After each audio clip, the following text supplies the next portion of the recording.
NCP ജില്ലാ പ്രസിഡന്റായിരുന്ന KT Michael കോൺഗ്രസിൽ ചേർന്നു. CPIM ശാന്തൻപാറ ഏരിയ കമ്മിറ്റി അംഗമായിരുന്ന KV ഷാജിയും കോൺഗ്രസിലെത്തി.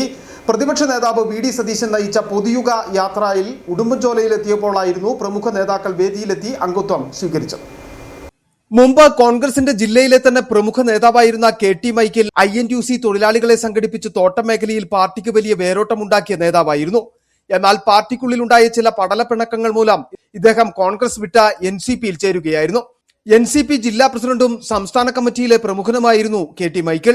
എന്നാൽ അടുത്ത നാളുകളിൽ NCP ജില്ലാ ഘടകത്തിലുണ്ടായ ചില അസ്വാരസ്യങ്ങളാണ് ഇദ്ദേഹത്തെ വീണ്ടും കോൺഗ്രസിലേക്ക് തിരിച്ചെത്തിച്ചതെന്നാണ് വിവരം. പുതിയുഗയാത്ര കടന്നുപോകുമ്പോൾ പല വിസ്മയങ്ങളും സംഭവിക്കുമെന്ന് പ്രതിപക്ഷ നേതാവ് നേരത്തെ പറഞ്ഞിരുന്നു. അത്തരത്തിലുള്ള ഒരു വിസ്മയമാണിതെന്നാണ് കോൺഗ്രസ് നേതാക്കൾ പറയുന്നത്. എന്നാൽ താൻ കോൺഗ്രസിലേക്ക് തിരിച്ചെത്തിയത് തികച്ചും വ്യക്തിപരമായ കാരണങ്ങൾ കൊണ്ടാണെന്ന് KT മൈക്കിൾ പറയുന്നു. കോൺഗ്രസിന്റെ നിലപാടിലേക്ക് വരിക എന്ന് പറഞ്ഞാൽ ഒരു വലിയ അനുഭവമാണ്. ചില പ്രത്യേക സാഹചര്യങ്ങളിൽ നമ്മൾ മാറേണ്ടതായിട്ട് വന്നു. പക്ഷെ അതെല്ലാം ഒരു താൽക്കാലികമാണ്. ശാശ്വതമായ പരിഹാരം എന്ന് പറഞ്ഞാൽ ഇന്ത്യൻ നാഷണൽ കോൺഗ്രസ്, അത് നമ്മുടെ ജീവിതത്തിന്റെ ഒരു ഭാഗമാണ്. മാറിയാലും നമ്മൾ കോൺഗ്രസ്സുകാരനാണ്. നാഷണലിസ്റ്റ് കോൺഗ്രസ് പാർട്ടിയിലെ PC ചാക്കോറോട് ബന്ധപ്പെട്ടാണ്. അപ്പോൾ ഞാനത് രാജിവെച്ചു.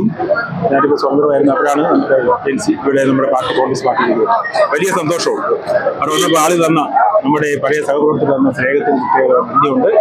അതേസമയം ഉടുമ്പൻചോലയിലെ CPMന്റെ പ്രമുഖ നേതാവും ട്രേഡ് യൂണിയൻ പ്രവർത്തകനുമായിരുന്ന KV ഷാജിയും കോൺഗ്രസിൽ ചേർന്നു. പാർട്ടി വിരുദ്ധ പ്രവർത്തനങ്ങളുടെ ഭാഗമായി പാർട്ടിയിൽ നിന്നും നടപടി നേരിടുന്ന ആളുകൂടിയാണ് ഷാജി. City vision Nedumkandam.